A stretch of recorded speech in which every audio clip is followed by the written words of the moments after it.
ஹாய்ப்பா, வாழைப்பூ உருண்டை குழம்பு பண்ண போகிறேன். இது ஆல்ரெடி கட் பண்ணி பொடியாக வேக வச்சு எடுத்து வச்சுட்டேன், தண்ணி வடிகட்டி.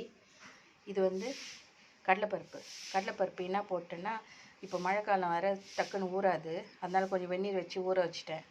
உடனே ஊறிடும். இது ஊற வச்சது கொஞ்சோண்டு ஒரு அரை ஸ்பூன் வந்து உப்பு போட்டிருக்கேன். 2 காஞ்ச மிளகா, சின்ன வெங்காயம், பூண்டு 2 பல் போட்டுக்கலாம். பூண்டு ஒரு 4 பல் போட்டிருக்கேன். இதை வந்து குறைன்னு வடை மாவு பதத்துக்கு அரைக்கணும்.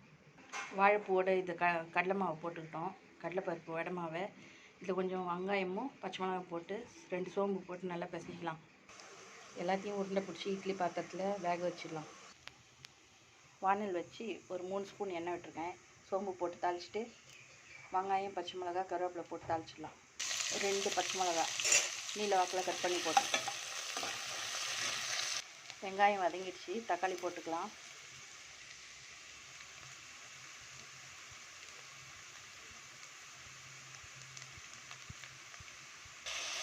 தக்காளி 3 தக்காளி போட்டிருக்கேன். நல்லா அது குழைய வதங்கினதை இதுக்கு தேவையான உப்பு போட்டுக்கலாம். வதங்கிறதுக்கு தேவையான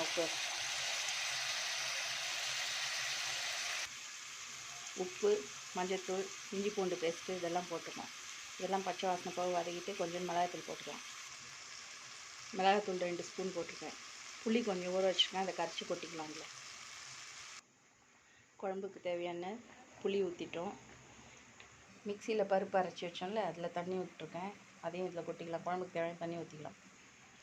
குழம்பெல்லாம் தண்ணிலாம் விட்டு கூட்டியாச்சு. நல்லா கொஞ்சம் கொதிச்சதும் உருண்டை வெந்துட்டுருக்கு, அதை இதில் போட்டு ஆஃப் பண்ண வேண்டியது. குழம்பு நல்லா கொதிச்சிடுச்சு, வாசனைலாம் போச்சு, மிளகாத்தூள் வாசனை. உருண்டைகளை போட்டுடலாம்.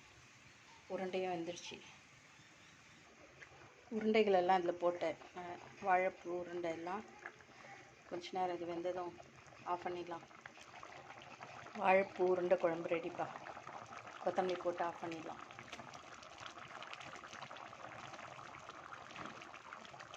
ட்ரை பண்ணி பாருங்கள், நல்லாயிருக்கும். சூப்பராக கலர்ஃபுல்லாக இருக்கு பாருங்கள். சிம்மில் வச்சிடணும் உருண்டையை போட்டு, இல்லாட்டா உடஞ்சிடும். மாவு அரைக்கிறச்சு கொஞ்சம் தண்ணியாக இருந்ததுன்னா கொஞ்சம் அரிசி மாவு சேர்த்துக்கலாம்.